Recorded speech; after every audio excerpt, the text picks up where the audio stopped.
T minus 1 minute.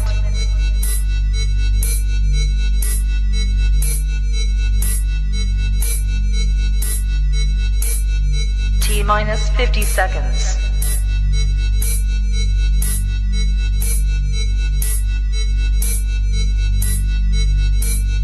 T minus 40 seconds.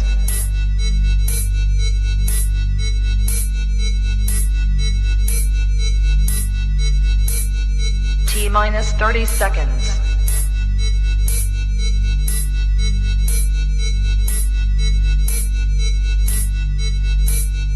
T minus 20 seconds.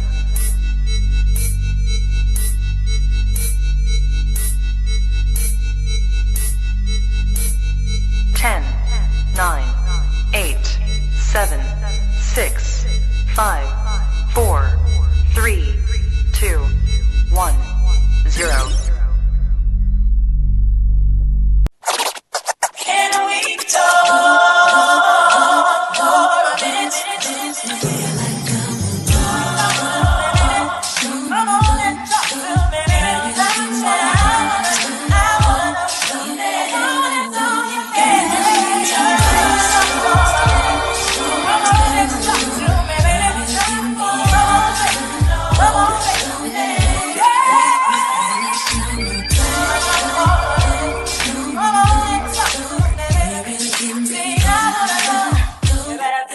Come and talk to me. I really wanna meet you, girl. I really wanna know your name. Maybe this will help.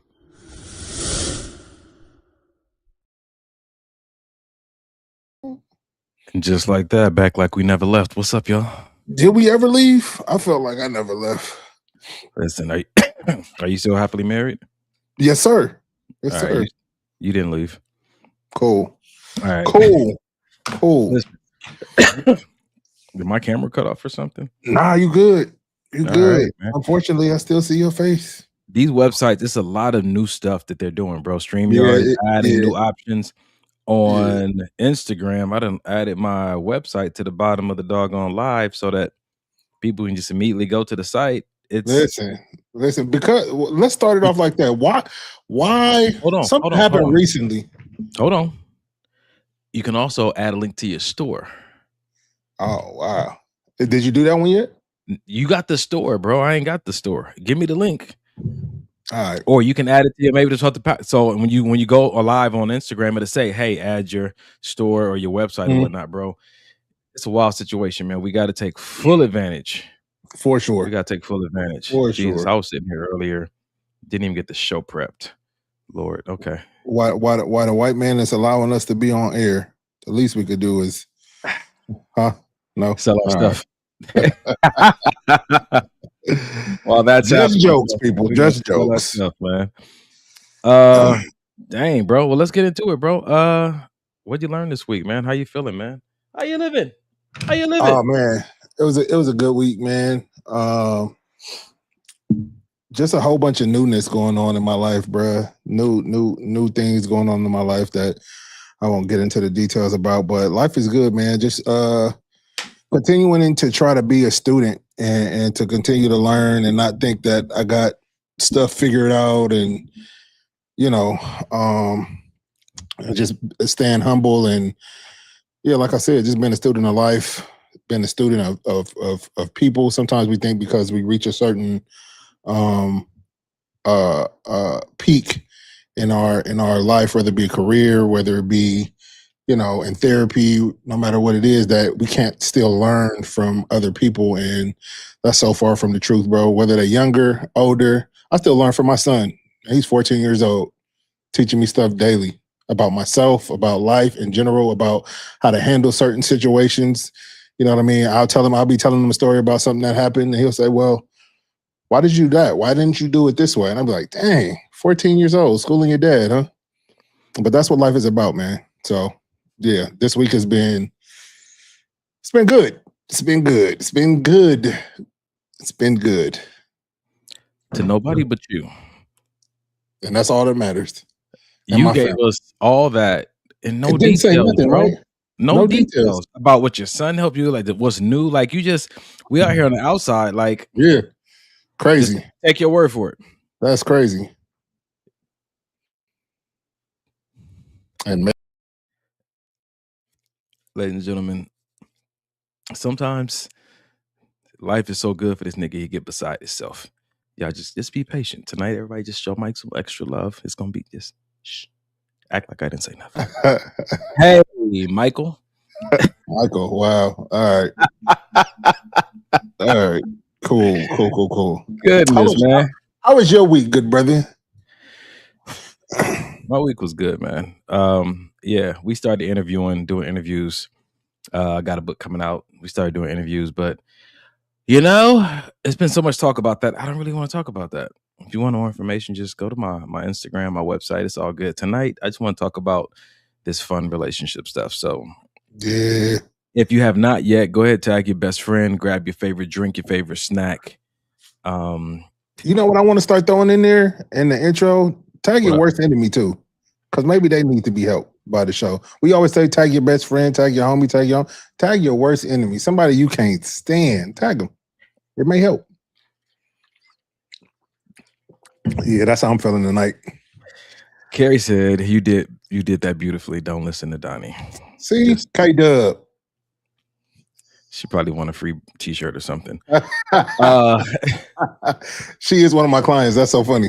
Listen, I know what it is. I know the smell of a client's comment when I hear one. You called that. 1, 2, 3, 4, 5. Cool. We got everything up here. Let's get the show started, man. Let's get it. We're gonna start off with some light stuff, man. I was busy this week, man. The marketing team for the book that I'm getting published, they were like, we like when you do these interactions with the people through the stories. They're really big on the stories. Okay. This week I asked a few questions in the story and people responded and I responded back to them. It was good. It was rather insightful and hilarious. Let's start with this one though.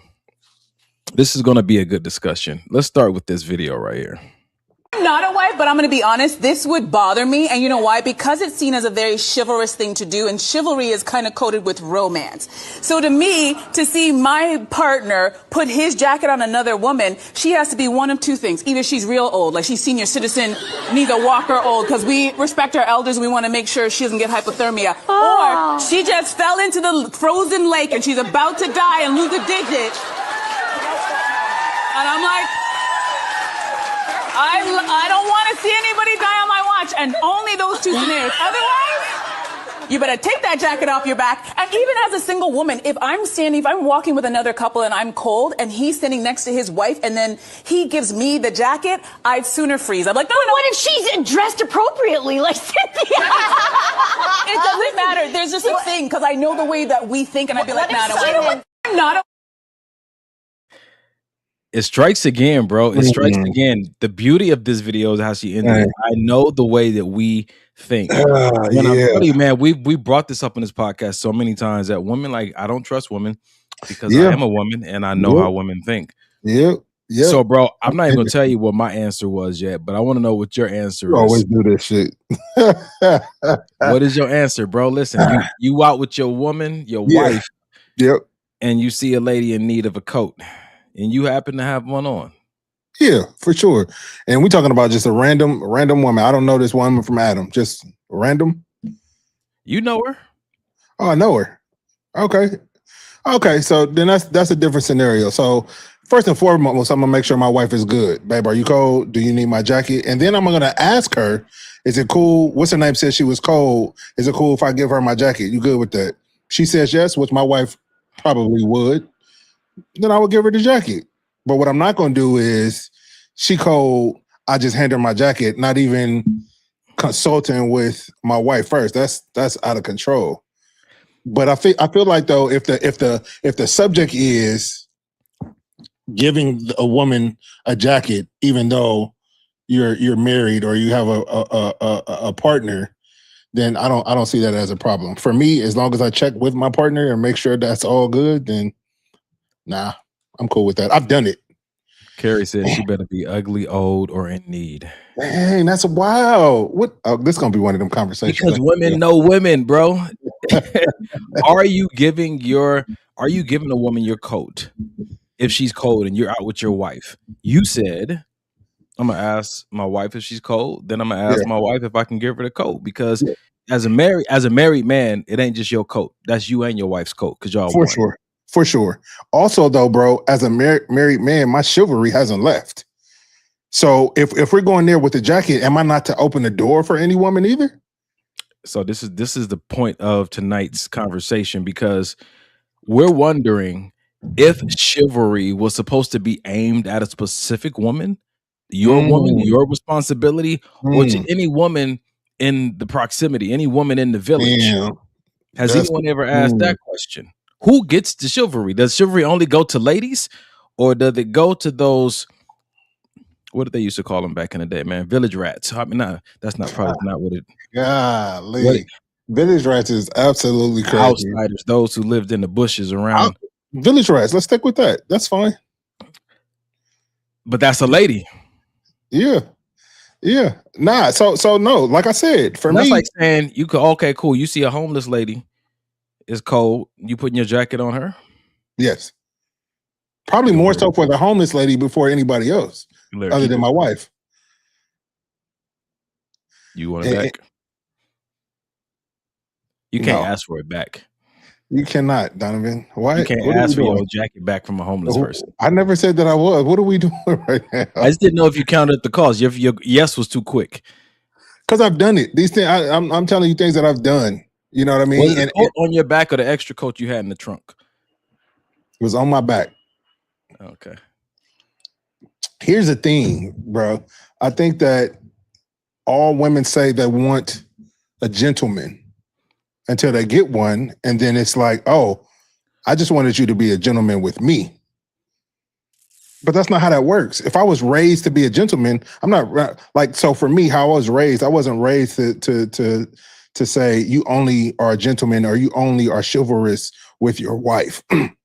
I was taught that a gentleman is a gentleman with all women. And that's how I try, especially these days, to carry myself. Can't say that I always did. To put that disclaimer out there for those old ones that are watching. Wasn't always a gentleman. Let me try something on you real quick, good sir. Good gentleman. Here we go. Mr. Chivalry. Here we go. I done went on that AI. Yes, you have. AI journey. In medieval times, chivalry was an exclusive code of conduct for nobility, primarily knights and men at arms. In theory, this ethical framework extended to God, the church, I don't even know what that word is, feudal lords, and the vulnerable, specifically women and the poor. In reality, its protection rarely reached the lower classes.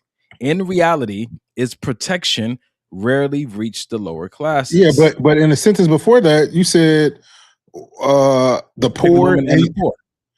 Yeah, so that is the lower class. So is it for the lower class, or it sounds like it's contradicting itself? Hold on.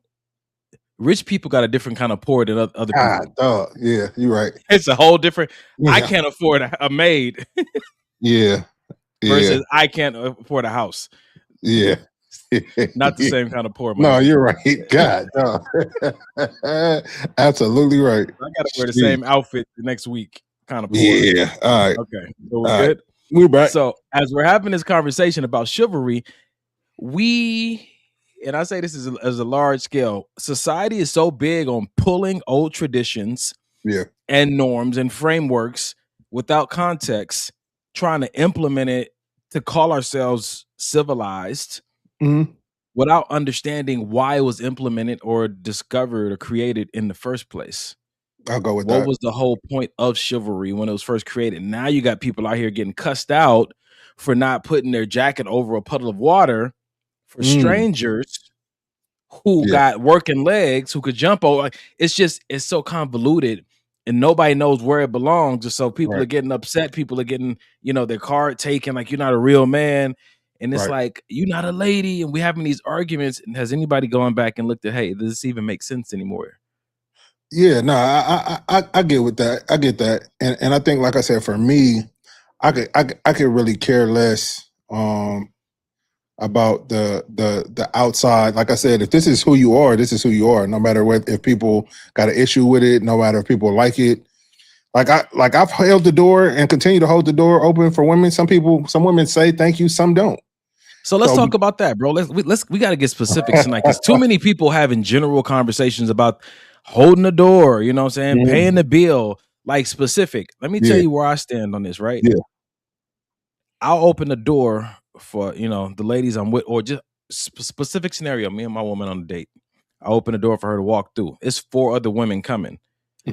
How far am I going to let her get away from me before these women got to fend for themselves? Because that's my primary responsibility. The woman that is with me and the woman I'm on a date with.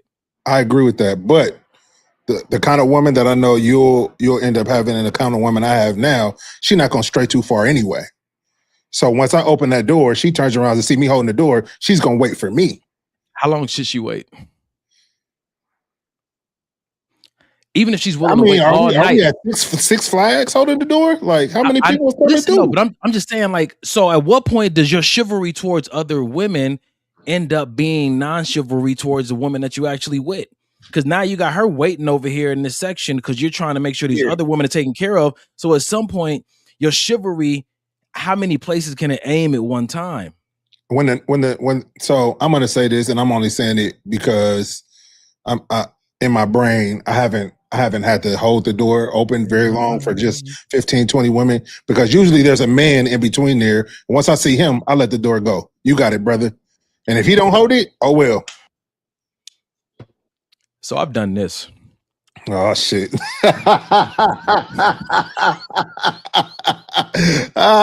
What have you done, brother? Listen, if I'm on a date or if I'm with a woman or with my mom and we got somewhere to get to and I open the door for her and it's the whole crew of people coming in, I'll do the push and I'm gonna go catch up with whoever I'm with. Walk away. Okay. Listen, so show some effort on your side. Because some people will see you holding the door and take a sweet little time. They'll just slow down. Oh yeah, we got a gentleman right here. I got a woman right there. So I'm you got it. Yeah. No, that's valid. That's super valid. Listen, how long do you expect me to hold this door? Yeah, and I feel like it's really unappreciated these days anyway. But chivalry is not about appreciation. It's about your role in society. But I think that I have to, and I want to create my own list of a standard around chivalry, because there's certain people who I don't care what they think about me. Yeah. And I have to make sure that I don't neglect my primary responsibilities, trying to make sure I save face in society. Yeah, that's good. That's good. Again, yeah, no, that's good. That's good. That's good. And I think that, go ahead. Go ahead. No, you got it. You got it. Nah, I was just the same person. I know, right? So let me tell you, because you didn't see the post. So one lady said, as long as there's nothing inappropriate happening, I ain't got no problem with it. Another lady said, I am I think she said a selfish Pisces. I don't want my man's coat and his scent on no other woman. And then another one said, okay, how would you feel if your woman was cold and had on another man's coat? Had on another man's coat? Yeah. Did I have a coat? No, because I'm saying if I didn't have a coat, I don't want her to be cold. So by any means necessary, if you had a jacket on, I didn't bring a jacket for Janae, and Janae was cold, I would say, hey, give Janae your jacket. Brother, man. I'm her brother. So we're talking about a random strike? Like, who we talking about? You got to give me context. Who we talking about? My context didn't matter for me. What I said was I'd be topless. I'd be topless. Get something. That'll be the last option. Nipples out. Before my woman has to resort to wearing another man's coat. And then I politely said, if we were all responsible adults and checked the weather before we left the house, this wouldn't even be an issue. There it is. Everybody can keep on their own clothes. And if you know, and one of my friends said it's a single woman problem or a woman with a not so good man, because I've been in relationships before and I've gone on dates. I grab extra sweaters and I grab extra shoes because I remember things about her body that she don't. I know how long I've memorized how those are. My mom taught me at an early age, babe, some heels are for standing, some heels are for sitting, some heels are for walking. She wants to wear these tonight because she likes how they look and she know we going to the botanical garden. And I'm like, you know, we're going walking, but I really want to wear these for sure. I'm packing shoes and sweaters and jackets and extra stuff, because when you look at something from a lens of responsibility, you're not just trying to be prepared for the weather you want. You're also being prepared for things, you know, as many other options as possible. But I don't. How would you feel? I wasn't there. This is you and Janae out. You left all your jackets and she had to put another man's coat on, and you happy that she's warm. You be fine. Nothing needs to change about the situation. So here's the thing. What my pride? So if anything, I would be mad at myself. Like, damn, nigga, you dropped the ball. Okay. Why weren't you prepared for this situation? You knew it was gonna be cold. You're not gonna be cold, but why you didn't bring a jacket, hoodie, and just leave it in the car just in case? So if anything, I would be mad at me. I wouldn't think that, oh, she must be trying to, or he trying to holler. I wouldn't think any of that. And I think a lot of women responses is because of that, not necessarily, you know what I mean? Oh, he should have been prepared. It's more so like the one lady said, I don't want my scent on any other woman. She better be ugly as shit. Why? You already know, bro. We don't have the woman's mind, so we really have to take their word for it. That something else is going on. You gotta take their word for it, because too many of them are too adamant about this topic. It's something that we just don't know about the species. Is it coming from insecurity though? All of them? I mean, too many of them is too adamant about this. Yo, I trust you. I don't trust them. They know what they made of. I think we have to just take their word for it, bro. Oh, yeah. You might be right. Because even my wife has said that before.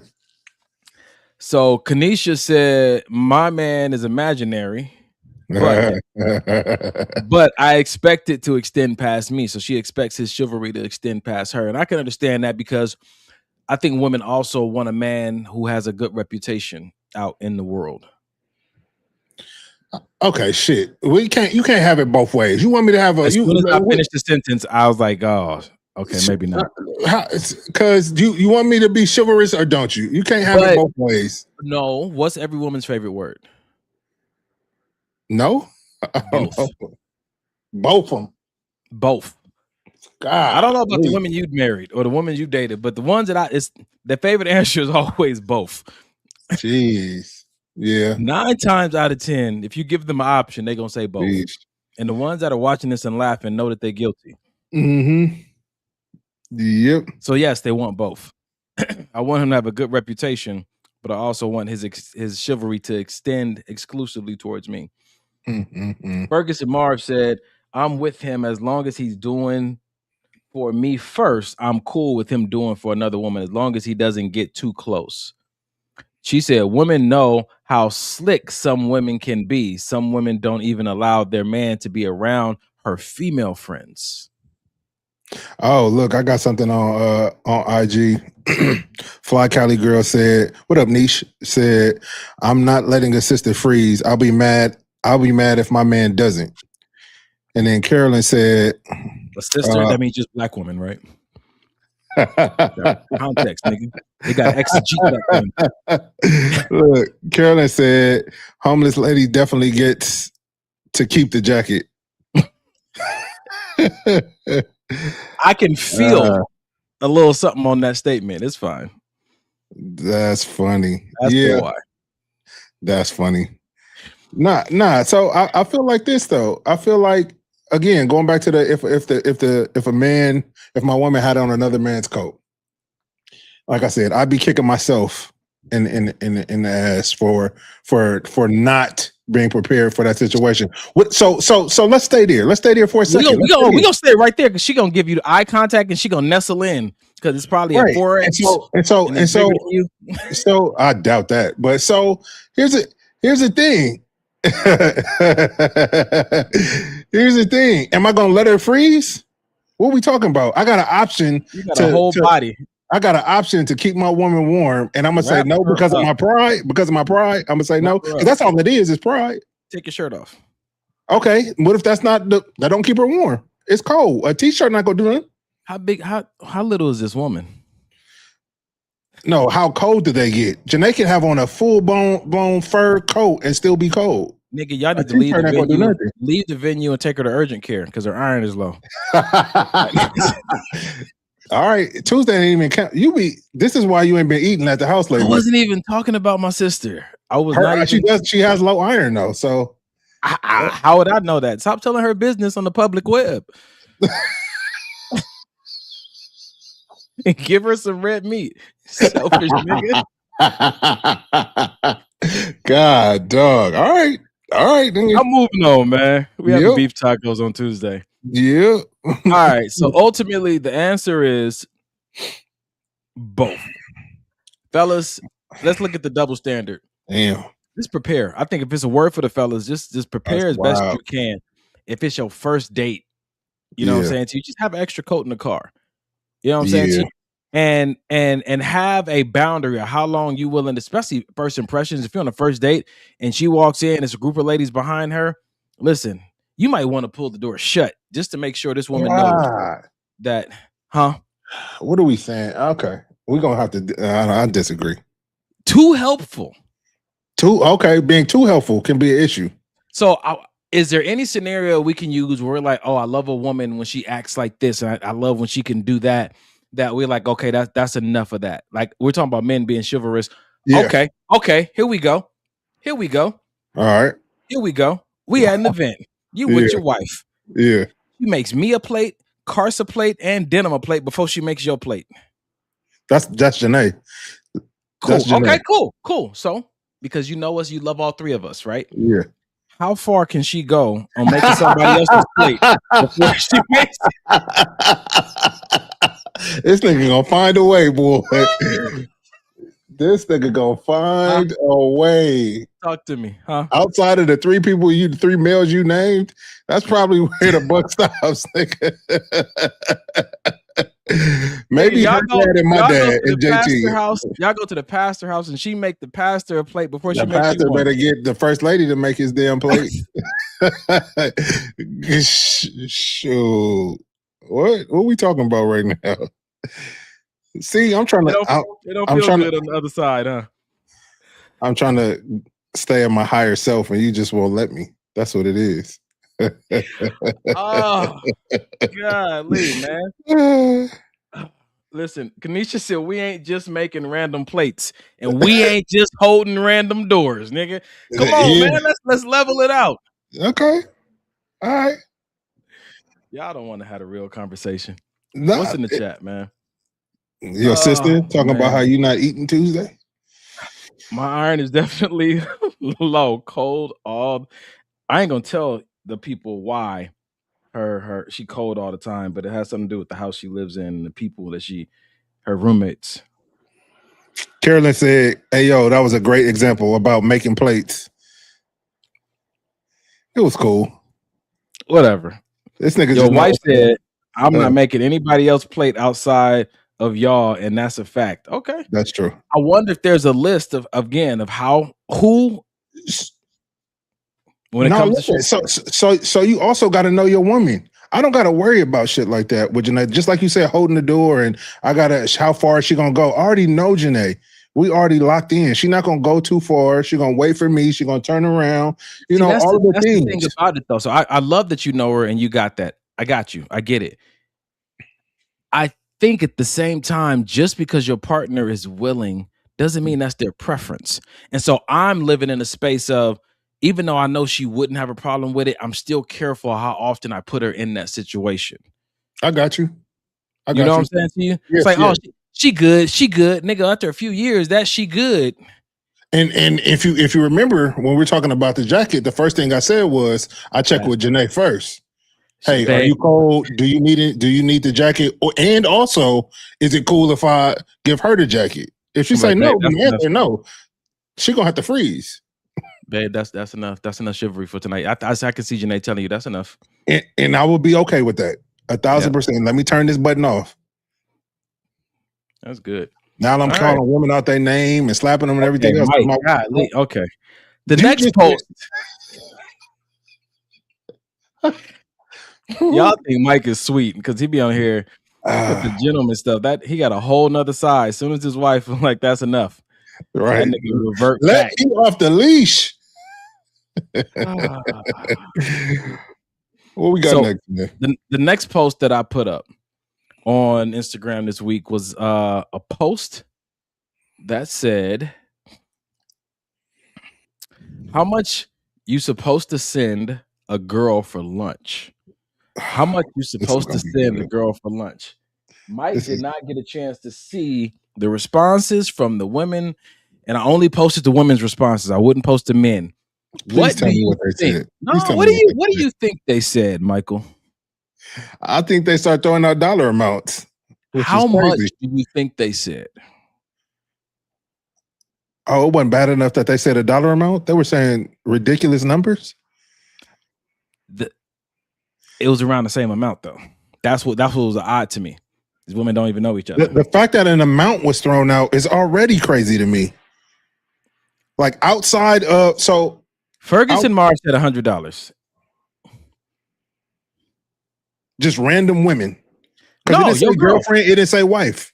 How much you supposed to send a girl, not your girl, a girl. Let's stick with your girl. I'm not sending a girl nothing. Let's stick with a girl you dating.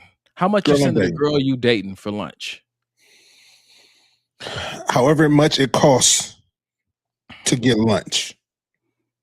I don't think $100. You gonna ask her how much she need? No, I'm gonna ask her what I think, because it's my money. I'm $25 to get you lunch. You at work, $25. That's cool. I send the same thing to you. I've sent the same thing to y'all and the Pookie and to other friends. It wasn't enough.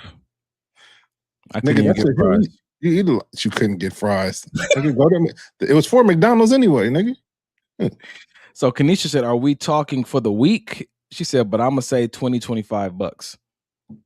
So let me tell you what they said, Mike. Oh, I don't even know if I want to hear it. Oh God. Okay, go ahead. So what was said was one girl said $50. $50 is reasonable, or just go pick the food up and DoorDash it to her, or just buy it and DoorDash it to her. Where are we eating? Hold on. Another girl behind her came in and said $50 is about accurate because I like snacks with my food. Another girl came in and said $40 would suffice, and I was like, cool, we got $10 off. So 40-50 is around the going rate. Then somebody came in and said $0. I want to buy my own lunch. Always one of those. That's great. But the comment that got me. Oh, the comment that got me said, it gets better. What's wrong, bro? You don't want to hear the comment that got me? Just say the shit. Golly. Hold on. Let's see. I gotta ban some people real quick. Yep, and there we go. So, hold on. What they say? The comment that got me was, they work hard for their money too. Whatever he sends is good. Oh,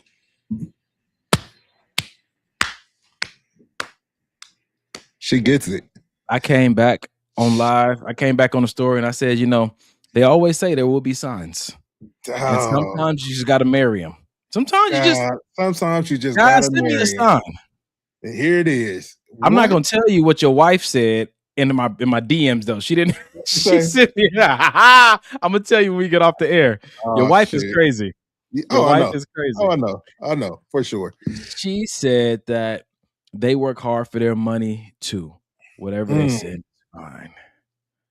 That's amazing. That's amazing. And that was so unexpected. I thought you were gonna give me like $100 or something like that. That's wild when people understand and when people get it, because here's where I think the $50 comes in at, because I guarantee you, I'd almost put money on it that every woman that made that comment of $50 sounds about right is not spending $50 themselves on their lunch. But because I'm spending the money, all of a sudden you want to add interest on top of what you need for lunch all of a sudden. My nigga, you've been eating Subway $5 subs this whole week. Now all of a sudden you need steak and lobster for lunch. Okay. So let's devil's advocate our own answer. Let's do it.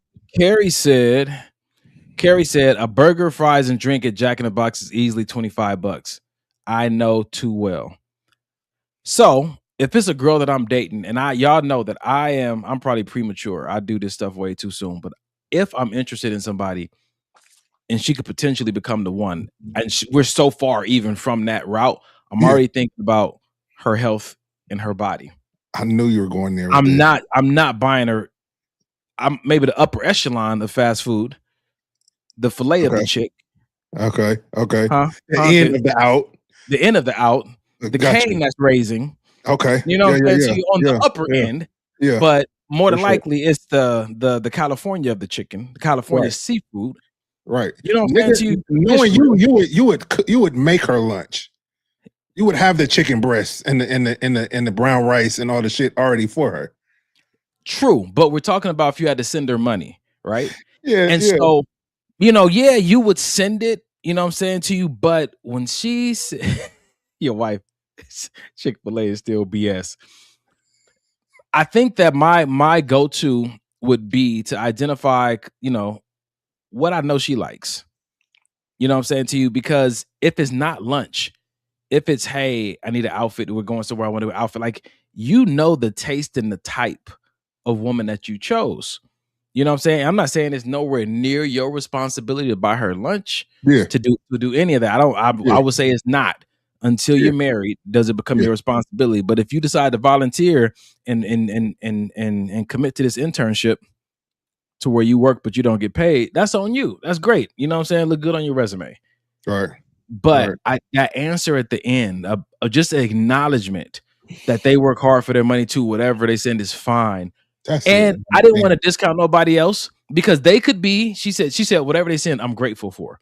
Exactly. She said grateful. I'm not saying the other women wouldn't be grateful, but they didn't say it. That's because it wasn't on their mind. They said what was on their mind when the question was asked. And the first thing they thought about is $1 amount. I mean, the question was $1 amount. How much you supposed to send a girl for lunch? Right, but we're talking about women that think outside of themselves. And clearly the woman that answered with that last answer clearly thought outside of herself.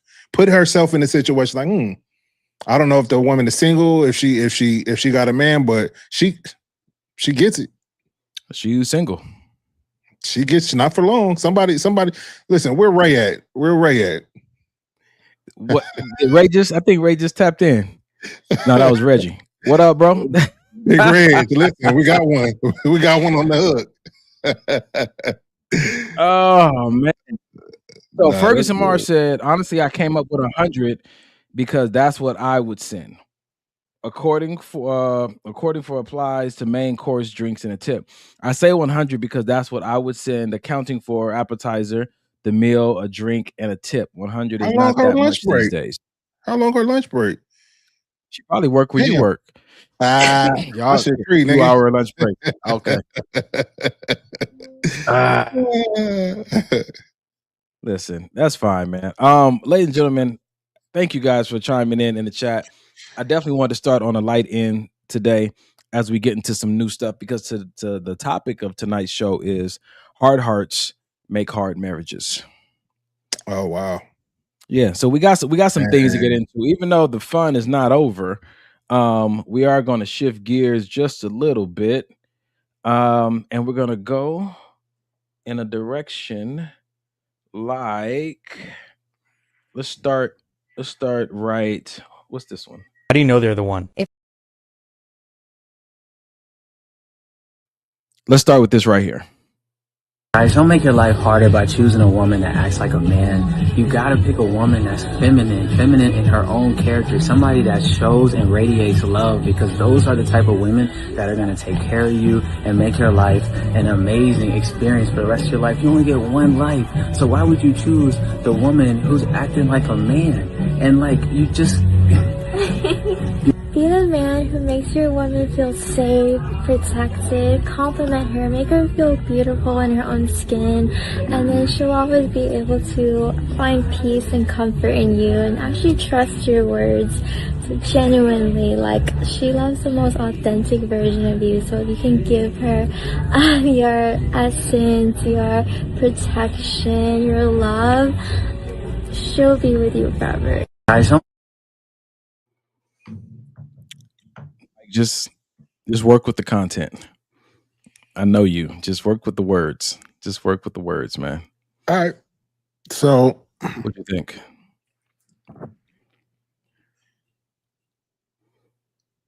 Run it back one more time. I think I missed the first part of what he said.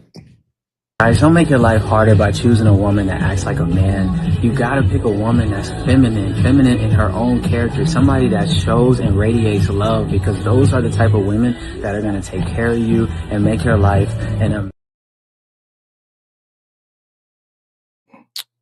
All right, you muted. So he said, find a woman that's feminine and not masculine, a woman that radiates love. Doesn't act like a man. So men don't radiate love.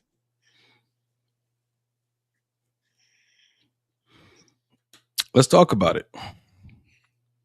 I think I understand what he was trying to say, but I think that when he said, find a woman that doesn't act like a man, find a woman that's feminine, and find a woman that radiates love, I think what he's talking about is more so femininity, softness, the gentleness that comes with a woman, not necessarily love, because men can radiate love all day long. I don't think that that's a masculine or feminine trait. You mean like when Diddy wanted to be called Brother Love?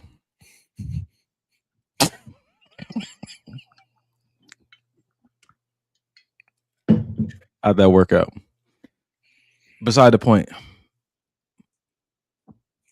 We were saying, Mike. Show. No, this is gonna be my last show. I'm done. Done. What would you say is the difference between men and women when people are having these kind of conversations about feminine versus masculine? Like, well, they can both embody the both. So is there a difference? Is there one that is more of a strength, more of a preference, more a stronger in this regard? Like, is there a difference? I would think there is. I would think that femininity tends to be a little bit, like I said, more gentle, softer, around there. I think masculinity tends to be more, because we're told we need to be protectors. So we kind of lead with that sense of, I'm here to protect kind of vibe, you know, which can come off strong, which can come off kind of hard. So no, I don't want to be with a woman that is masculine or acts masculine or has big dick energy, as the new thing is going. You know, it's not attractive to me. All right. So if we had to identify the difference, if a woman says, yo, am I feminine? Or a man says, you know, am I masculine? They're asking, what are these questions they're being asked? So I look at it from, I guess, a biological standpoint. Women have this monthly cycle. They have a different arrangement of hormones that release that they must engage with that causes them to be a certain way, right? Mm-hmm. In most cases, this causes them to be more empathetic. Mm-hmm. And a lot of people believe, the doctors believe, that it's because of the hormones, specifically the I don't want to say the hormone cocktail, but golly, the concert of hormones that they experience on the monthly basis that leads them into this more of a in tune place with things from an empathetic place that brings about this softness. It could, you know, of course, I know it can get a little aggressive, you know, with, you know, the cramps and stuff, but again, they're still feeling it, right? Yeah. Men, the way we're wired up on our daily cycle, the brevity of how these hormones hit us leads us more to a logical place. And so what I'm thinking is one of the major differences between men and women, we're talking about masculine and feminine, could be maybe in the most practical way, that a woman The feminine wants to sit with you in it. Yeah. The masculine wants to get you out of it. And they're both like forms of trying to show love. I can dig that. You know what I'm saying to you? Yeah. Yeah. So at some point you're like, well, if a woman ever tries to get me out of it, is that not feminine?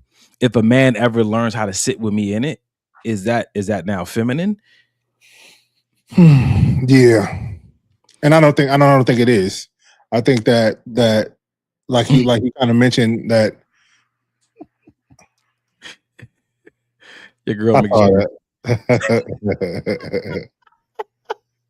Is that what women should have? Go ahead, bro. No, I think that when you're working on yourself, I think you do tap into to both sides, the masculine and the feminine. But I still think at overall, men should carry that masculinity and women should carry the femininity. What is the masculinity for you that you carry, that you say, no, this is masculine, my wife doesn't need to be like this?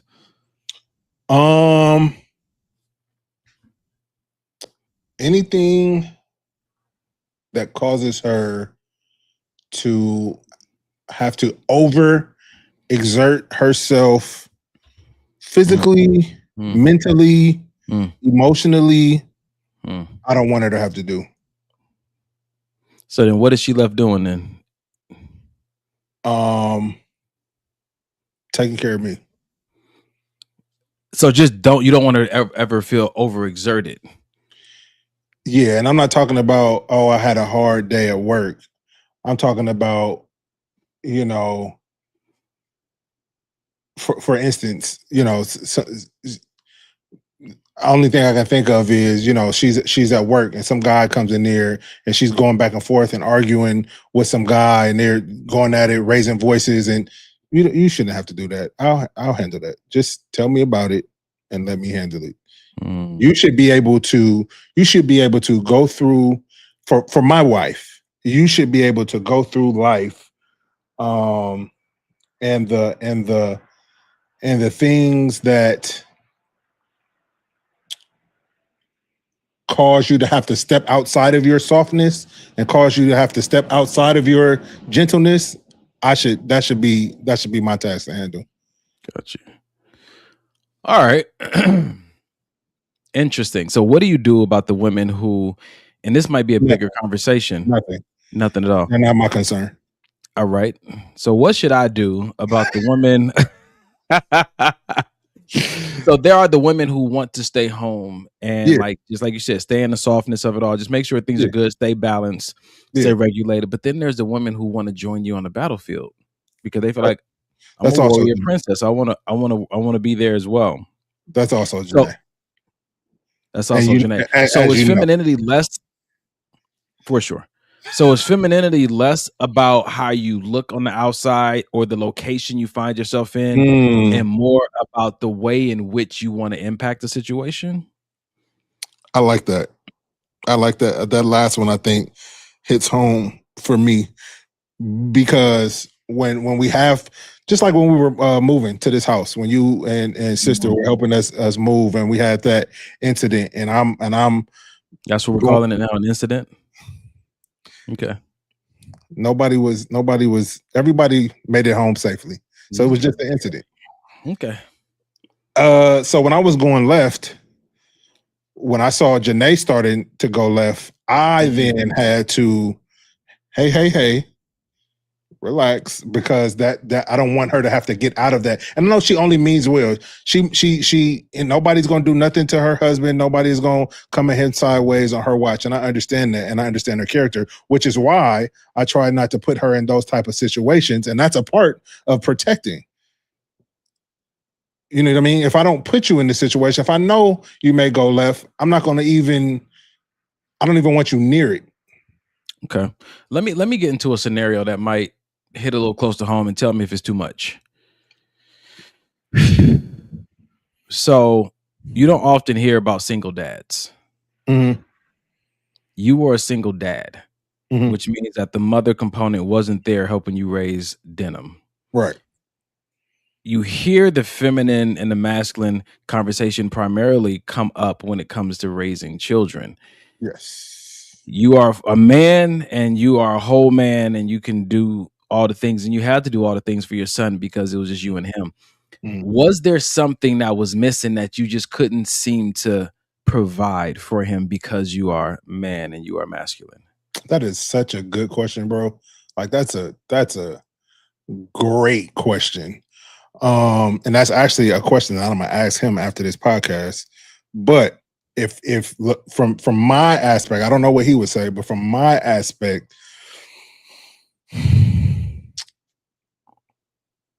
damn, bro, that's a good question, because in my mind, I feel like I play both roles to the best of my ability. Wasn't too hard on them, wasn't too soft on them. Tried to give them the come here, baby. Also tried to give them the knock it off. You know what I mean? So, but I can only do so much as a man. You know what I mean? Everything that I tried to portray as far as feminine that I felt like a mother would portray, it was all an act. It was something that, this is what I think a mom would do in this situation, so let me try this. It wasn't innately in me to do. So I'm happy you said that, man, because me and one of my friends were having this conversation about women being feminine and whatnot. And for me, I said it's more or less like an energy or a spirit that they carry. It's not so much what they're actually doing, because she can have on a tool belt, I like be out that. fixing I like a that. car, I like right? that. But there's an energy and an essence, right? I don't think that it's, she's too sexy, she's not feminine. She got on a miniskirt, she's not feminine. For me, it's this energy, and I don't think it's something that the natural eye beholds. I think that it's something that your spirit recognizes, and it's almost like when you're in the presence of a man because of the masculinity. There's an energy that he carries that makes you say, I am safe, or I am whatever. And then there's women when they're in their feminine, or not even in their feminine, when they're just operating from the way that God made them. Right. When a man is around there's a softness that he taps into. There's a gentleness that he taps into. Sure. There's a head that goes to a lap. You know what I'm saying to you? And so I think that when you look at it from that respect, you recognize that it's not something that you can even fake. Yep. You know what I'm saying to you? And then you learn to appreciate it more when you feel it, because a man can never be a woman can never be a man when it comes to the kind of energy that they give off because of how they were made. And for me, when I'm looking at or experiencing women who are, you know what I'm saying, I guess have the feminine energy, if we want to keep calling it that, which I feel like is problematic at its core, the term is, I know what it feels like to be in the presence of feminine energy. Mm-hmm. And it does something for a man, just like a woman being in the presence of masculine energy. It does something great. It does something beneficial. It lessens a load. It brings about an ease. It seems like there's, like you said, there's a lack of the need to multitask. And I mean, from a place of approaching life. Yeah, agree. You know what I'm saying to you? And it's not so much that I give you a list of identifiable things that this is what a woman should do, this is what a man should do. The conversation about masculine and feminine is different than the conversation about gender roles. We're not the same conversation. Agreed. I agree. So to close out this conversation, if a man is lacking in the masculinity area or a woman is lacking in the femininity area, how would you advise them to tap back into it? And this was where I think mentors are really great, bro. Which a lot of people, I guess, don't have. I didn't have one. I don't even know if I have one now. But I feel like growing up, if I did have one and I was struggling with that, I think asking someone that, even if I viewed, man, that's like a man's man. You know what I mean? Tapping in with him, tapping in with homeboys that you feel like have that, whatever it is that you feel like you may be lacking, you know what I mean? And surrounding yourself with that, of course, asking God, that's first and foremost, but other tangible things you can do are, I think that, tapping in with people that have what you're looking for. Yeah. Because I don't think necessarily it's something that you could say it, because I'm gonna say it. You can't fake it. You can't fake the energy. You can't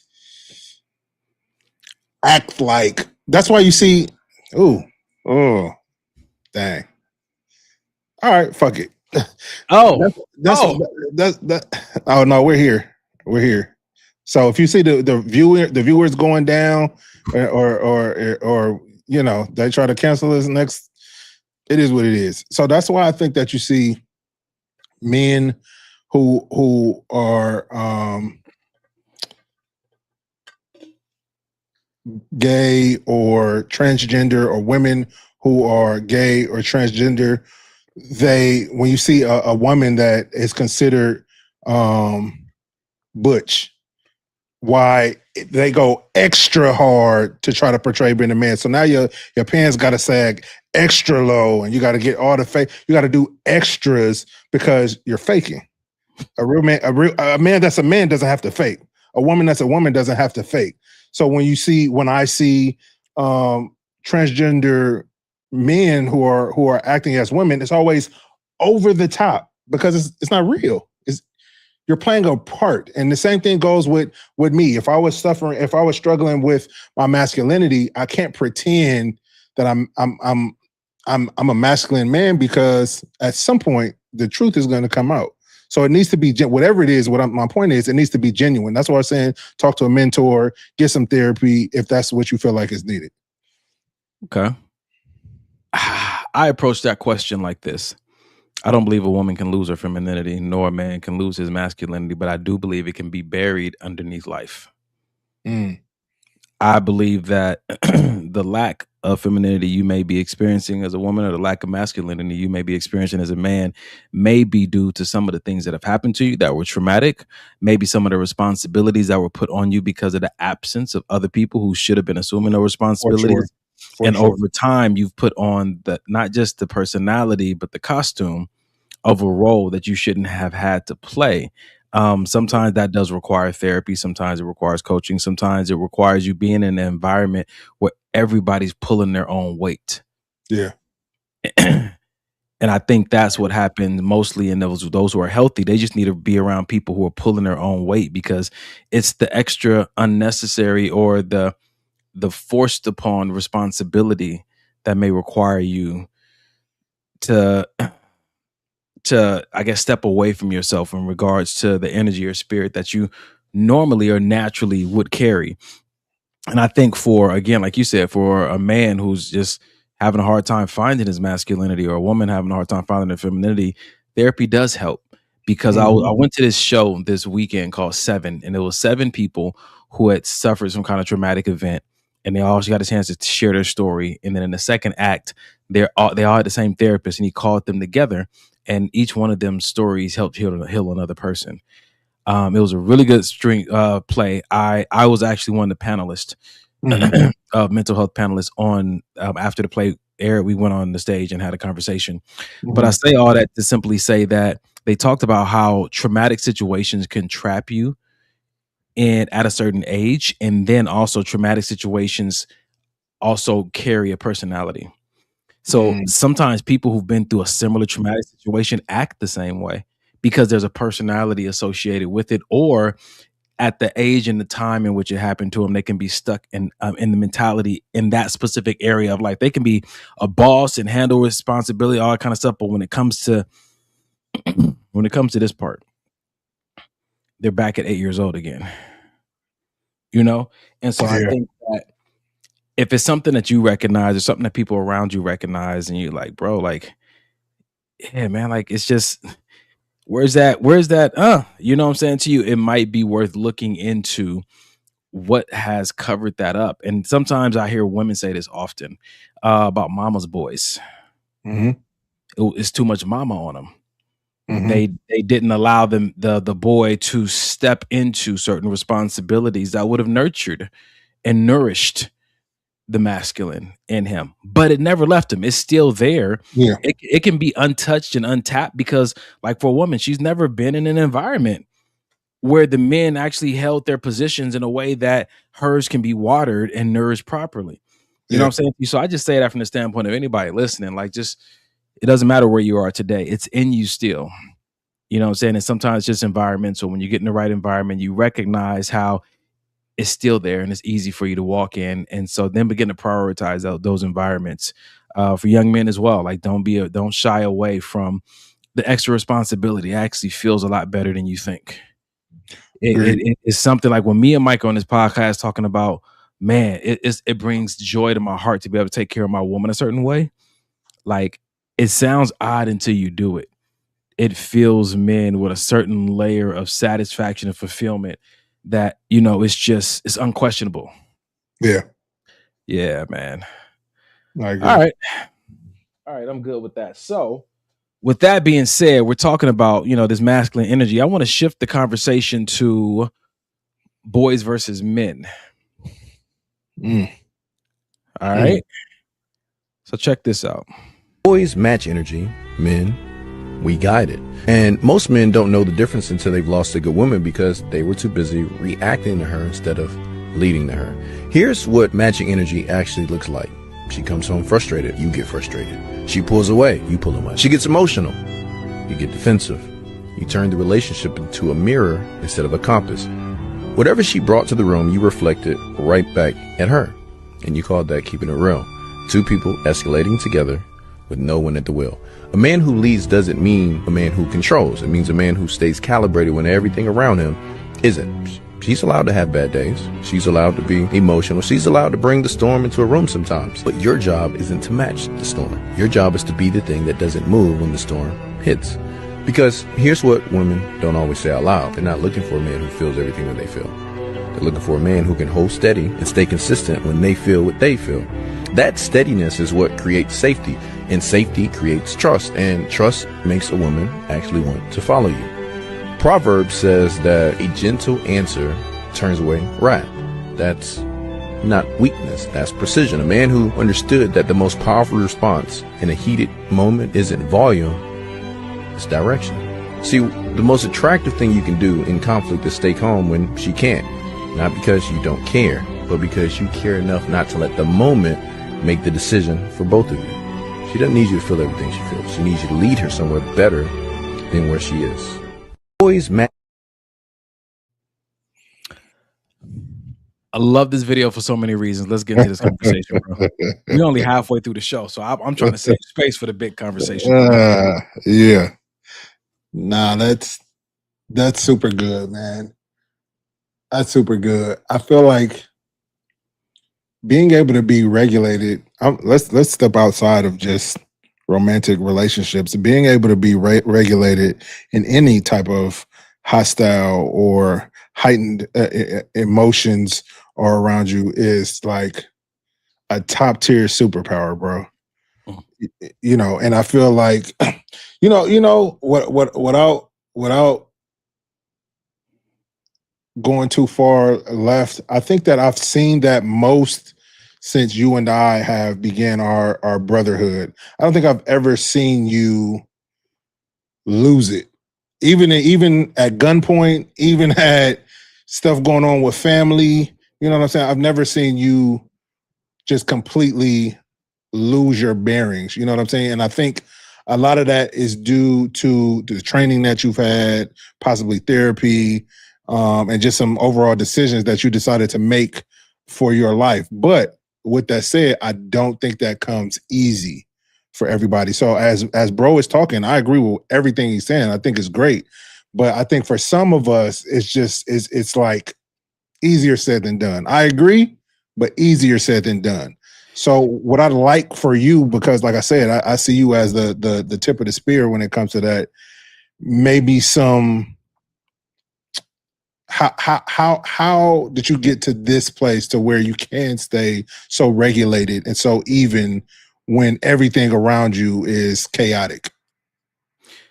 I want to say two things that jump out to me, man. First, you got to want to be a man. And not just want the title. You got to want the responsibility of a man. Yeah. And to want it, you got to know what the responsibility is. And so again, studying that, asking other men, having mentors telling me this is what a man does. And after you hear all that, you got to first want that. The other most important thing is self-awareness. You got to understand where you are as it relates to where you want to be as a man. in every situation, like self-awareness. So for me, when I wake up in the morning and I'm doing my mantra and I'm meditating, I'm doing my breathing, what I am reminding myself of is I am God's son. Yeah. I'm a man on this earth that he put a light inside. So there's a responsibility. And at the end of this life, I have to give an account for the things that I do. And so for me, it is very, like you always tell me, it's a humble path of just staying aware. I can't stay regulated if I'm not aware. Staying aware of how I'm feeling. And that was tough for me when I didn't know how to identify what I was feeling. Interesting. Yeah, that makes sense. You know, and that came. I've been in relationships where we were both off of the handle. I am matching her energy 100%. I'm a man. I can get louder than you, more aggressive than you, 1000%. You know what I'm saying to you? But the more I study, like you said, these workshops I've been to, I recognize what anger and rage does to me. Boy thinks about, oh, I can't wait. This rage is about to kill him. I'm going to get him with this rage, but it has to burn you up first. It does. You don't understand how it destroys very essential parts of you before it ever reaches your enemy. Even when I do have enemies and people that I want to get back, it's from a place of strategy. It's more of a place of helping them to walk into the very trap they set for me. There's a wisdom associated with it. You know what I'm saying to you? So that self-awareness, when I'm in the face of a woman and I can see her getting loud and she's starting to get angry and stuff like that, I'm like, oh, okay. I see what's happening right now. I hate being disrespected. So I have a few options I need to make real quick. I either need to leave this situation immediately because I can't handle it, or I need to just recognize that right now I'm probably making this way too personal.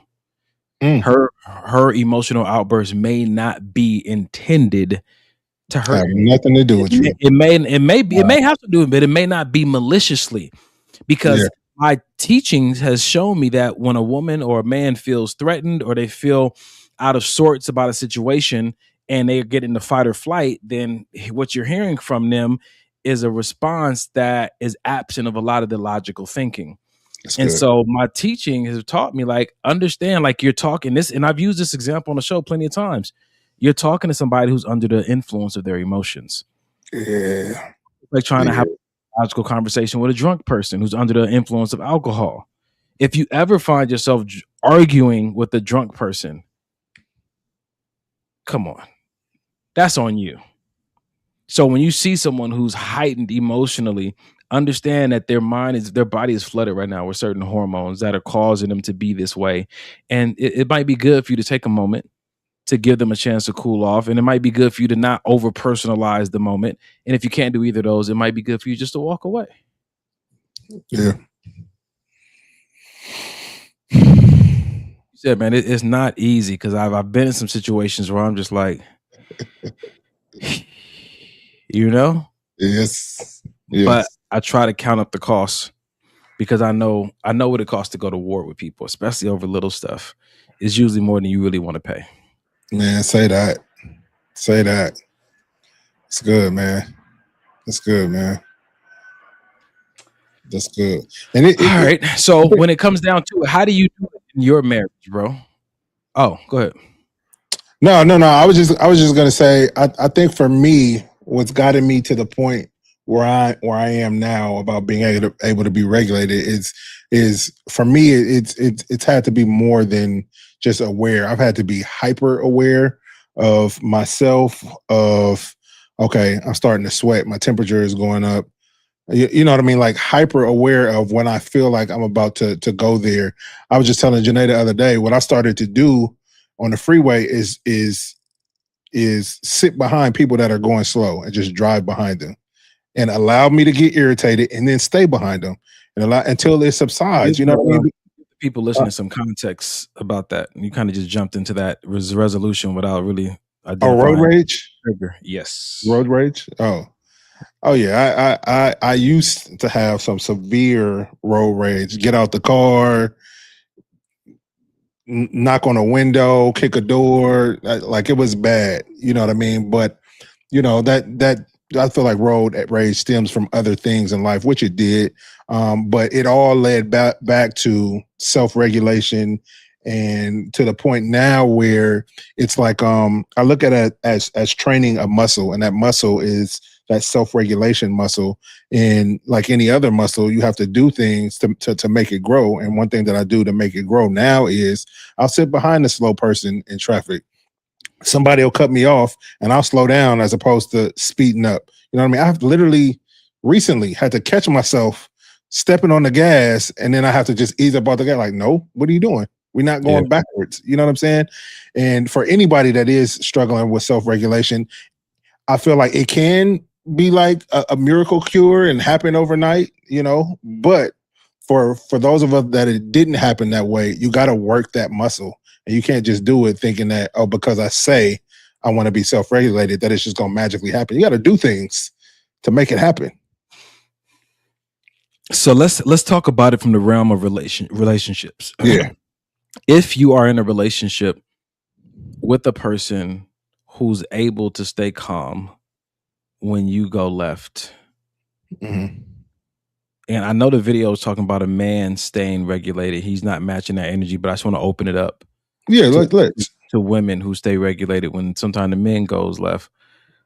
What do you think, or how do you think a person should respond to or appreciate if they have a partner that stays regulated when they go left?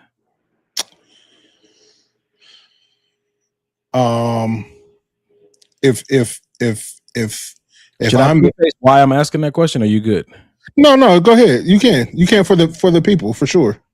I asked you that question for the sake of you saying it's not easy to stay regulated, and you're with a person who loses regulation often, and after a while, it gets harder and harder, not just to stay regulated, but to stay. Mm-hmm.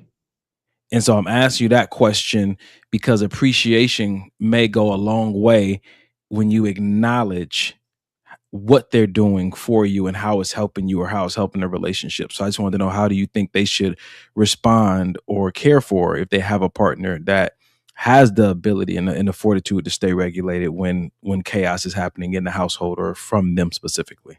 Yeah, no, I think it's important not just to be grateful, but to outwardly express your gratitude. I was in a situation or marriage, previous marriage with Denham's mom, and granted she has some mental health issues, but it definitely affected her mood, her decision making, her the way she did life, and it could get very, very manic and very volatile. And in that situation, I had to be the person to be calm, because if I wasn't, it was going to go completely left. In that situation, and I'm bringing this up because you said, you know, it could sometimes affect if a person stays or not. Yeah. And I'm here to tell you, people can only take so much. You know what I'm saying? When you're constantly, okay, hey, let's just calm down. Let's it's okay. Like, you did XYZ, I forgive you, but let's get back to, you know what I mean? That only goes so far, especially when it's, again, like you said, when it's not being appreciated. To then switch into a relationship now where Janae is like you when it comes to, you know what I mean, regulating emotions. So if something happens with her, like outside of us, I don't see her flying off at the handle and getting upset. And in my mind, sometimes it boggles me, like, damn, like, you're not mad? You see what I'm saying? So I think that's the misconception. We are. Yeah. Yeah. We are mad. I'm glad you said that. We are livid. Yeah. But we also understand that every gun has to explode within itself before the bullet ever reaches the target. Yeah, come on. Yeah. There's damage that happens to me every time that I allow myself to fully squeeze that trigger. Mm-hmm. You know, and I'm also, I can say that in the same breath that some situations may be worth it. Mm-hmm. But most aren't. Yeah. Yeah. I would agree. So, some outward words of thank you is what you're saying. I mean, the outward words is good, but I was more so talking about actions. You know what I mean? And actions can even be, hey, from this person that is about to go left. Hey, I feel like I'm about to go super sideways right now. I don't know if I need you to talk to me. I don't know what, but I want to tell you before. To me, that's gratitude. To me, you're saying, okay, you're trying to do something different. Even if you can't really regulate the way that I want you to, you're trying. And to me, seeing somebody try is gratitude. That's where I come from. So they say that the best apology is change behavior. And sometimes the behavior is not always to a regulated state. Sometimes it's just making you aware, hey, this is one of them topics.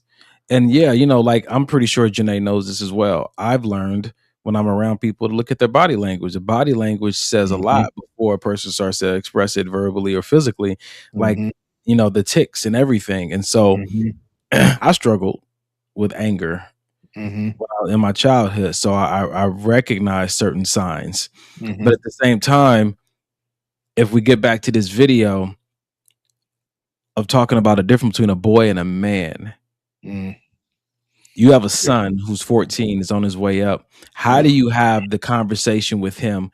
Because he's at a young age where women they just going through puberty, and those hormones, those attitudes, let alone what society is saying to young ladies on a day-to-day basis about be mean to a nigga and he'll like you more. Like, how are you having that conversation with him about, hey, as a young man, we don't match energy, we lead?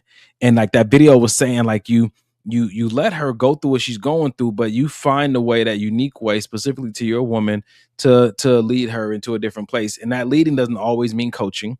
It doesn't always mean saying something. It could mean being still. It can mean a lot of different things. But my point is, how do you have that conversation with a 14-year-old young man? So the way that I've raised my son since he was younger is communication, being honest about feelings, being honest about emotions. So I think that when I do have these conversations, because we've already been having them, when I do have these conversations, for instance, he was telling me about a situation. I won't go too much into detail because I don't have his permission.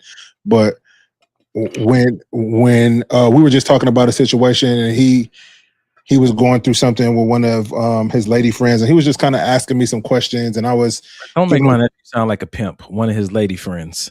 Okay, his girlfriend. His one girlfriend, for sure. Okay, thank you. This guy here in a fur coat. Jesus, go ahead, man. Talk about my nephew like that. Oh man, no. So I think the conversations are stemmed around. It's so interesting because I think I said this to him. It has nothing to do with her.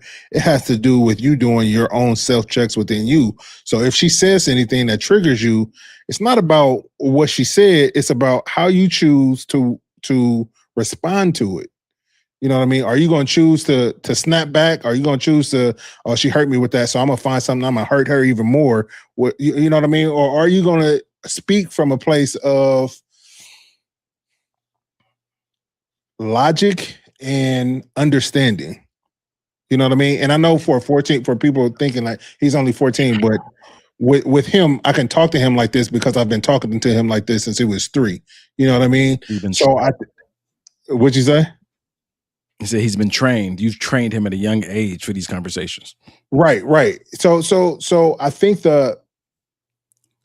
we talk a lot about emotional maturity, and you know what I'm saying? And maturity sometimes doesn't look like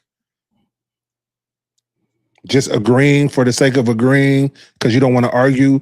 Maturity also doesn't look like we got to sit here and talk about the same thing in a circle for the next 10 minutes.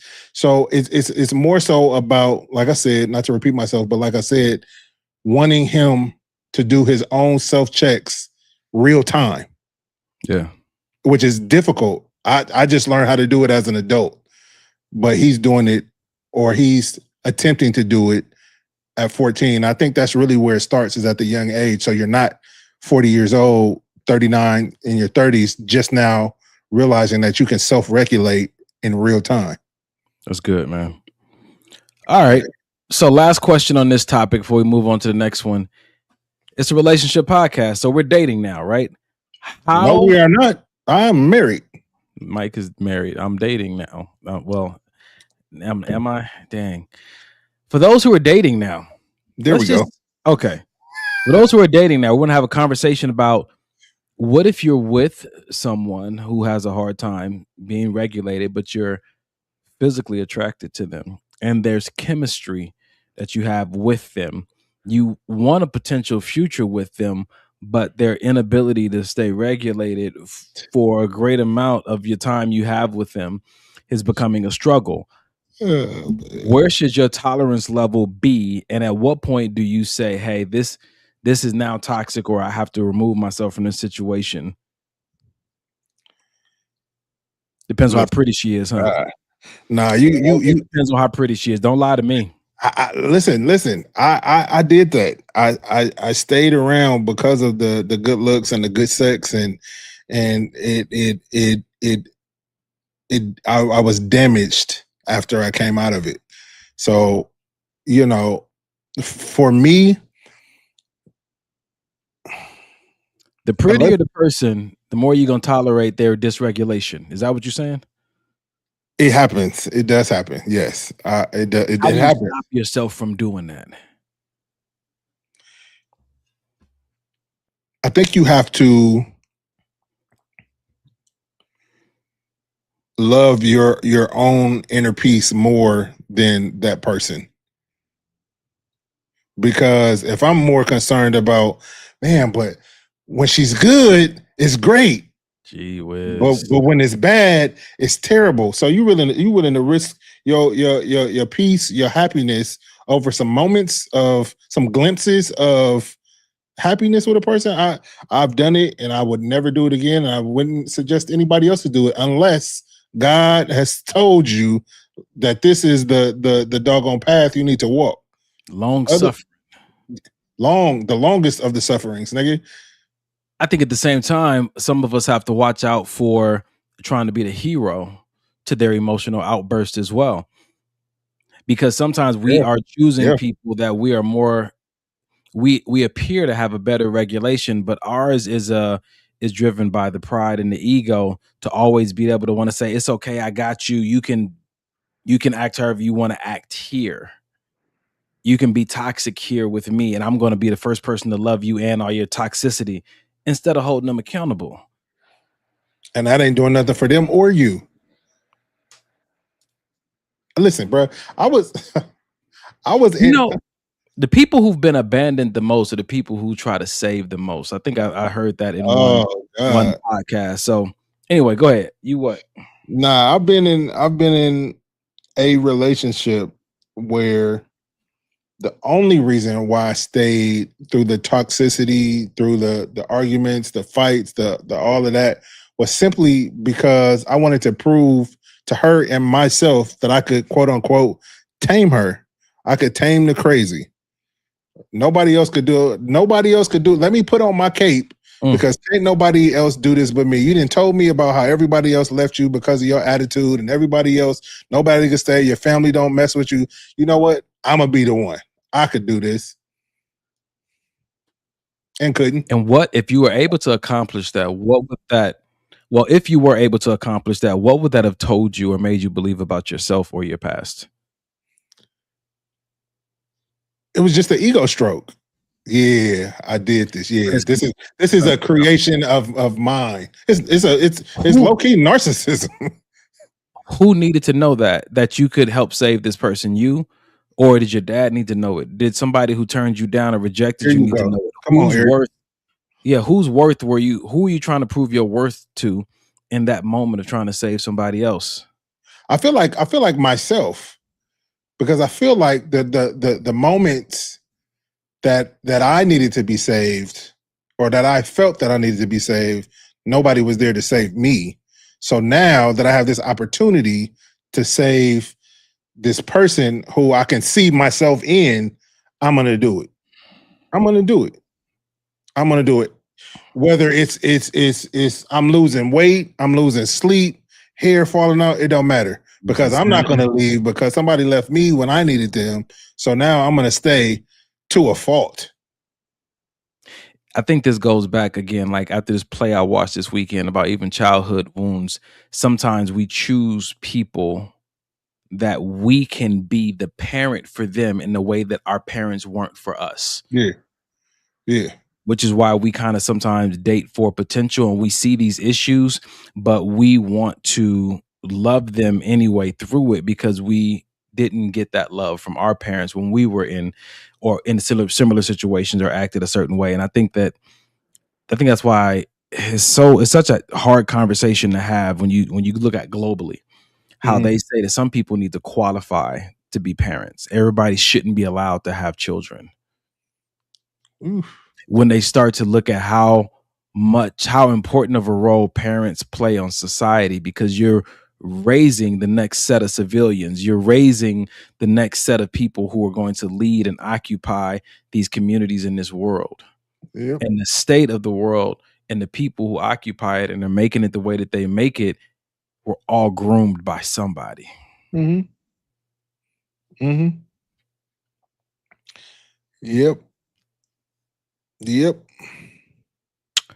All right, let's turn the page just a little bit. We're going to stay on this same lane of dysregulation, emotions, but I really want these conversations to keep going towards just the men. You know what I'm saying? We're talking about hard hearts make hard marriages.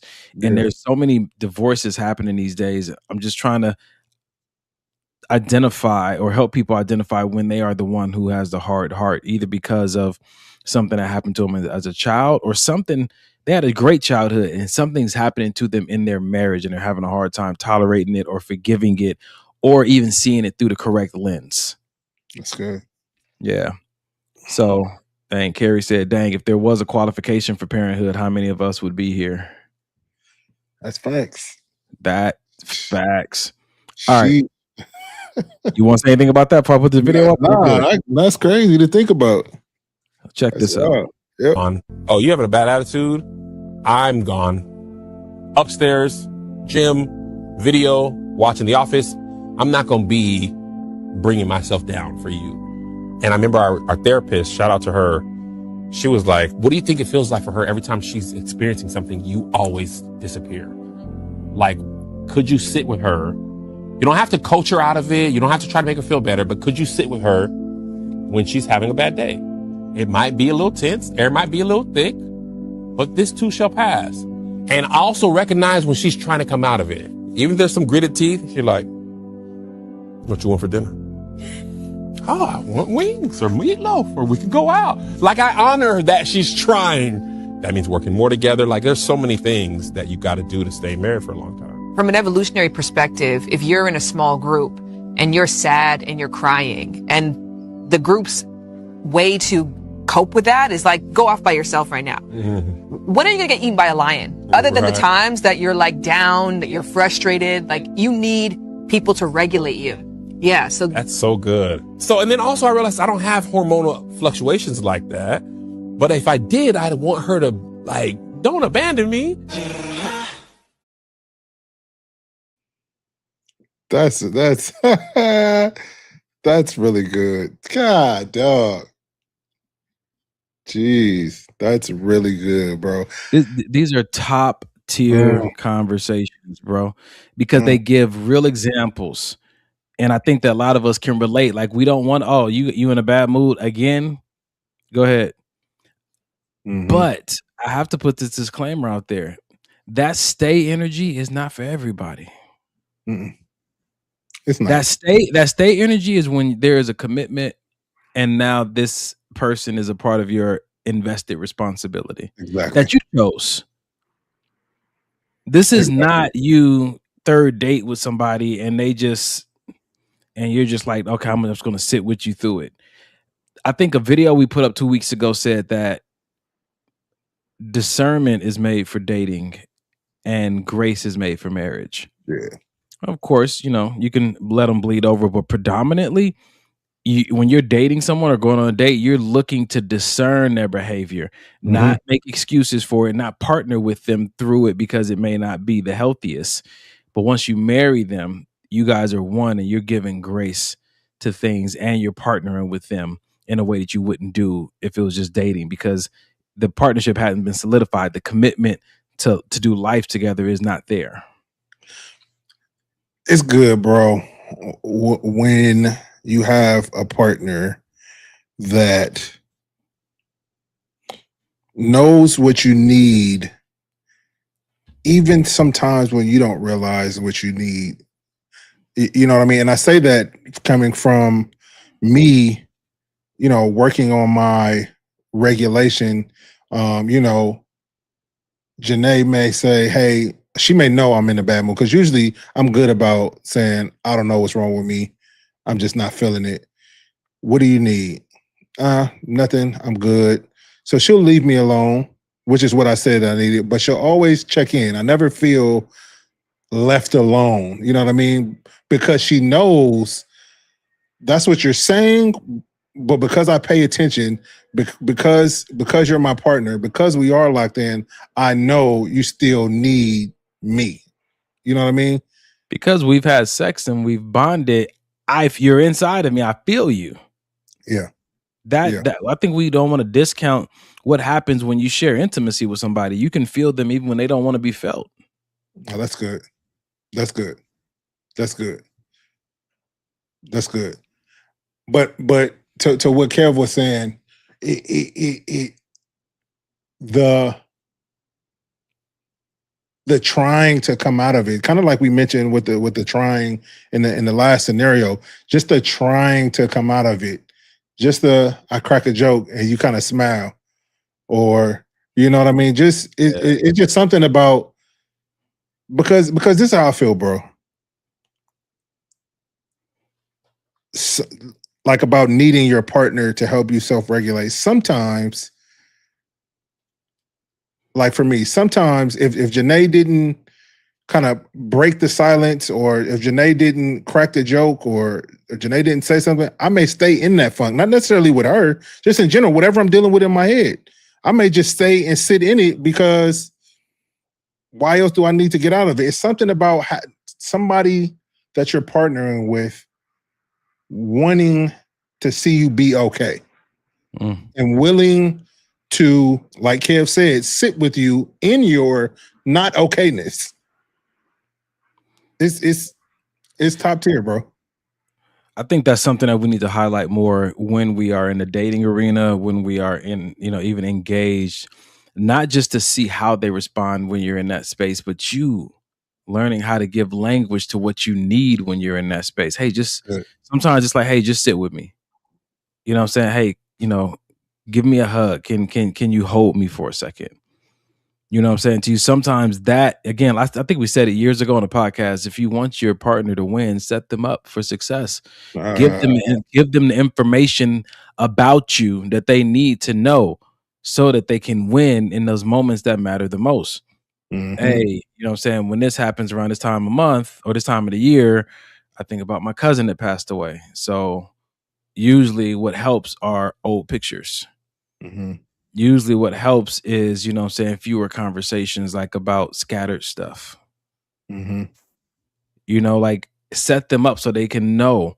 Because if not, I think one of the things that we struggle with is when our partner is going through something, one of the biggest fears that comes up is this their new norm? Is this just how it's going to be now? Like, how permanent is this moment? And I think that without conversation, without check-ins, you don't really have anything to gauge. Like, oh, okay, I kind of have a little bit of understanding what's going on. This may be a few weeks. This may be, you know what I'm saying, 2 days. But not knowing if it's indefinite, you start questioning, can I stay here? And I think that can be resolved by you and your partner having conversations about some of the things that usually bother you. Like, they should know how you feel about your boss. They should know how you feel about traffic. They should know how you feel about that time of the month. They should know how you feel about going into that area or being around your family during this holiday. So that when those things come up, they can know this is just temporary. Let me ride it out with you. And I know how to ride it out with you. Versus like, you've changed. This is not the person I've married. Like, no, but give me 2 days. Yeah. You know what I'm saying? Before you panic and stuff, but it's not all on them to regulate because you're going through something. It's on us to give language to what we may be going through. Yeah. It is, bro. It is. That's solid, man. That's solid. Ah, man. This is good conversation tonight, bro. I think it's It is. helpful Yeah. conversation tonight. We got anything in the chat over there? Carolyn said your comment that discernment is made for dating, grace is made for marriage. Fire. Yeah, at some point I want us to have a deep conversation about that because there's a lot to unpack there. Check this out though. Carrie said, "See, but I do want the hug or sit with me." Right? And then Allison said, "No, take your ass upstairs or outside unless I ask for your help, wisdom, or hug. When I'm having a bad day, I want to be alone." Knowing your person. Communication. It's all communication. Yeah. Knowing your person, bro. But again, you can't know your person. You don't assume you know your person. There you Get go. context. Get context. Get some revelation. And a lot of times I think we think because we've been together for so long, I know her like the back of my hand. You know, people evolve, people change. For instance, I may have been like Allie. I just want to be left alone. I don't want nobody to talk to me. But 5 years later, I may be like Carrie. I want that hug. Don't just assume. Dang, That's why it's so important for check-ins. It's so important to have that intimacy time. And I'm not just talking about physical intimacy time. I'm talking about where you guys just sit down one-on-one and just talk and still explore and still navigate through who your partner is becoming or has become. Because they're not the same person. I hope they're not the same person they were 5-10 years ago. That's good, man. All right. We still got like 23 minutes. I feel like tonight's show has been hella long. We might get out of here early. This nigga tired. Yeah, I'm ready to go. It's a holiday tomorrow. You coming to the house? We're not doing shit. No. Anyway, we'll talk. Yeah, we'll talk. Yeah, even though it's a holiday and I'm not at work, other job calls. Yep. I kind of want to finish up with 2 videos that should be fun, but let's do this one first because I think it's the most important that goes in alignment with the conversation we're having. All right. Well, not really in alignment, but it does. Now that we're talking about dating and the person you're with and how much you have to regulate and help them, why did you choose them in the first place? What made you say, I'm going to choose this person? You know? Yeah, I do. Let's get honest for a second. How do you know they're the one? If I told you that you're so similar to your partner, would you feel offended or would you feel proud?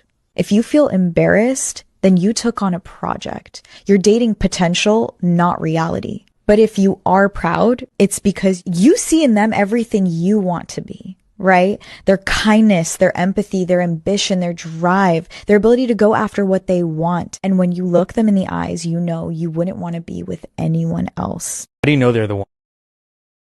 We got to hear that first part one more time. How do you know they're the one? If I told you that you're so similar to your partner, would you feel offended or would you feel proud? Would you feel offended or would you feel proud? You muted, bro.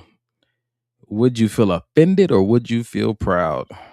God, dog, that's yeesh. Because I know some people that would feel offended. I know some people because they chose a project. Yeah, I've done that. I've dated women that if you told me, "Oh, you guys are so similar," I'm like, "No, we're not." Right, don't say that about me. Shit, I'm still fixing her. Hold on, what you saying? Damn. Nah, I think that's good though, bro. I that's a good gauge too, honestly. If I'm thinking about running over the course of my relationships, like my serious ones, I think that's a good gauge. Like asking yourself, like, man, because I know now with the person that I'm with now, it's not even a admiration. It's like, how can I in your worship? Nigga, like how can I be like you? Like how can I move the way you move? No, right. But it's a real thing. Like I don't know anybody that's like as kind as this person. Like, how did you get this way? You know what I mean? And just being really curious and really in a like, well, yeah, I guess in a state of admiration and in a state of of learning. And I feel like if you can't get that from your I'll say wife, if you can't get that from your wife or you can't get that from your husband, I'm not saying this, calls for divorce, but it's something to think about. If somebody tells Janae, man, you just like Mike, and she's thinking like, oh shit, what has happened to me? That's a problem. Dang. That's a problem. You know what? It's crazy because I thought about a few friends that if you told them, are you just like your mama or your daddy, they would be offended. Don't marry someone that you would be offended if someone said you just like them. Period. Whether that's because their lifestyle habits is not like yours, whether their spirituality habits is not like yours, whether they whether they talk reckless or got a bad attitude, whatever the case may be, you don't want to be partnered and linked and tied to somebody you can't see being like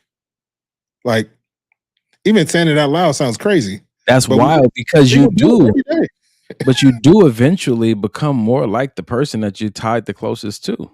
Right. And when you think you have a project and you are blending and mixing and creating and molding them, trust and believe that molding is mutual.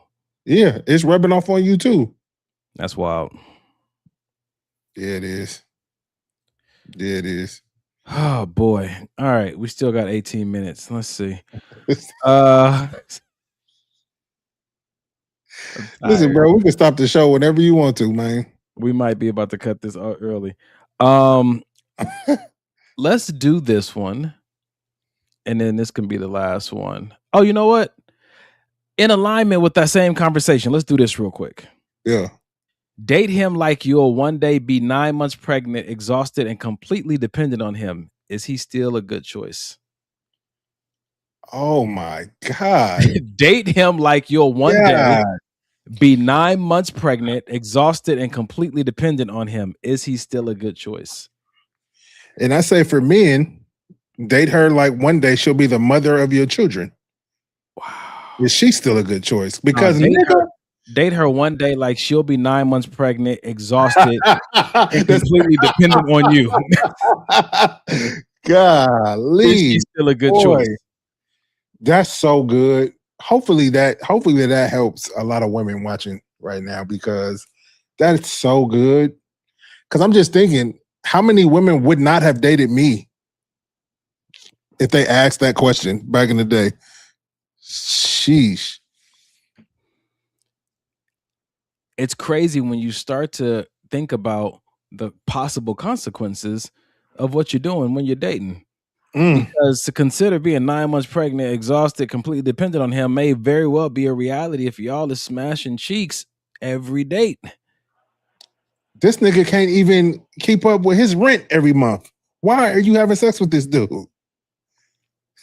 And you think he's ready to have a whole kid, let alone be in a relationship? Before the kid, before the relationship, come on, he got to have your back. Listen, he trying to flip your income tax. Come on, man. Come on, man. You think he late everywhere? He gonna show up on time when it's time to go to the hospital? You gonna be in an Uber? Duh. And let me say this to the fellas: if you barely are able to manage and handle and occupy all of what she is, and she's not even pregnant yet, keep your dick in your pants. Simple as that. Simple as that. The kind of questions we need to be asking ourselves. I think sometimes we talk about the questions we need to ask on a date to the other person. This is a question you need to ask yourself after the first date. Yep. First, second, third date. Start asking yourself these questions. Yep. Oh my goodness. Don't. Yeah. Go and don't what? Nah, we good. It's gonna open up a whole new can. Listen, we got 15 minutes. That was only 3 minutes. I feel like that was at least half an hour conversation. All right, this is the last video for the night. Then we getting out of here. Like I said, that one of the most attractive things a person can have is knowing how to have fun. Not your job, not your aesthetic, not even how mysterious you are. I mean, those things, they can have somewhat effect on your image, but just yourself knowing how to have fun.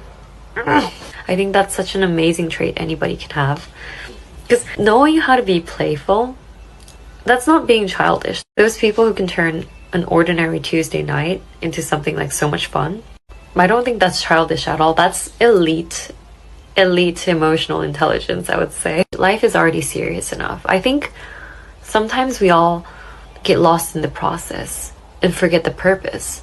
But the purpose of life, it's not to work until you die, not to reach the top of the pyramid. And no, I think the purpose of life is enjoy the small moments and just have fun. But we get so lost in the process that we forget the purpose.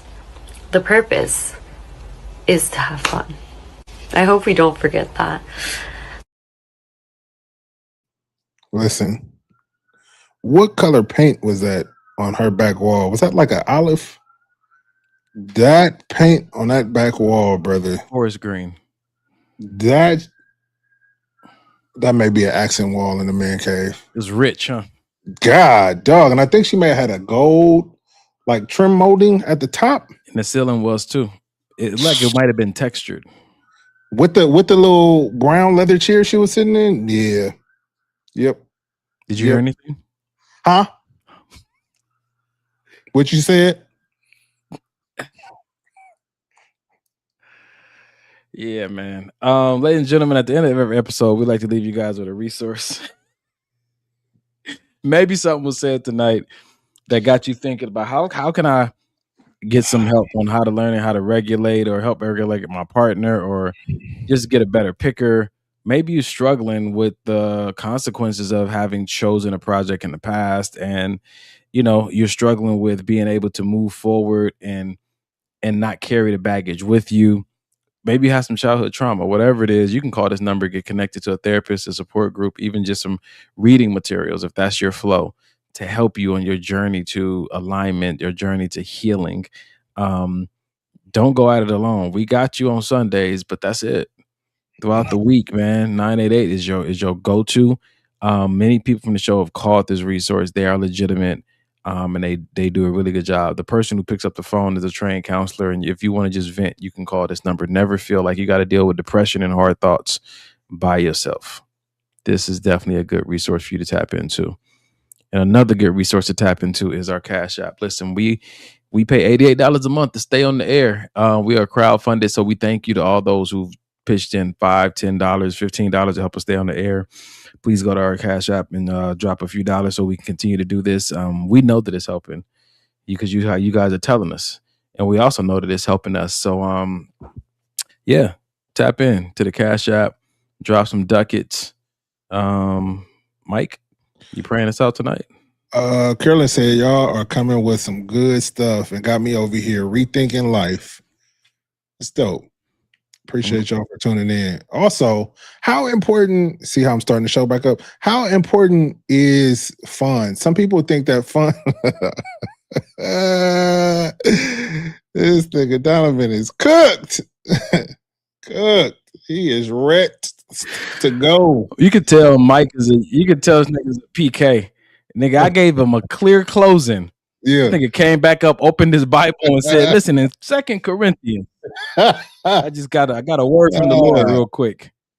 Nah, that's good. We're gonna have to pick up that fun conversation on the next one. Go ahead and pray this out, bro. No, we are though, because yeah.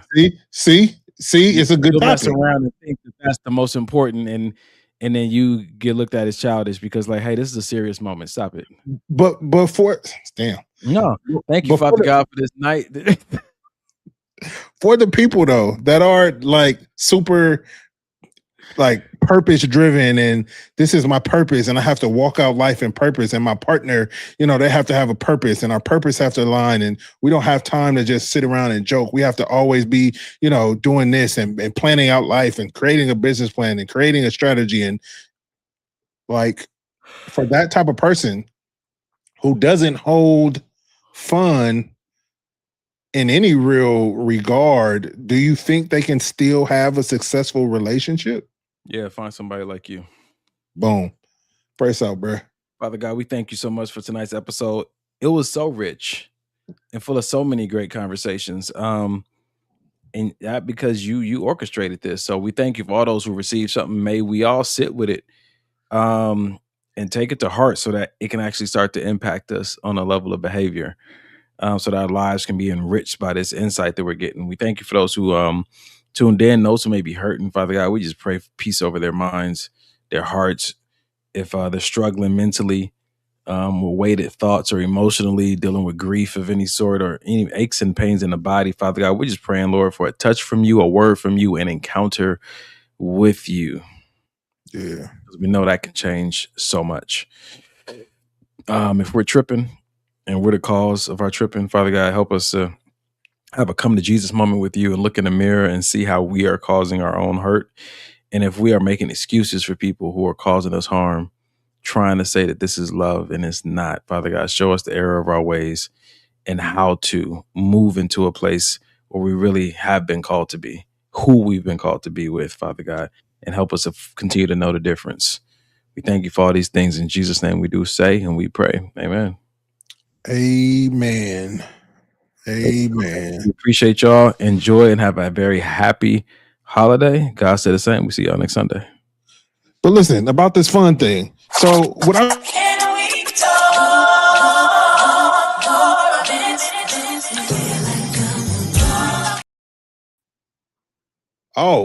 so look.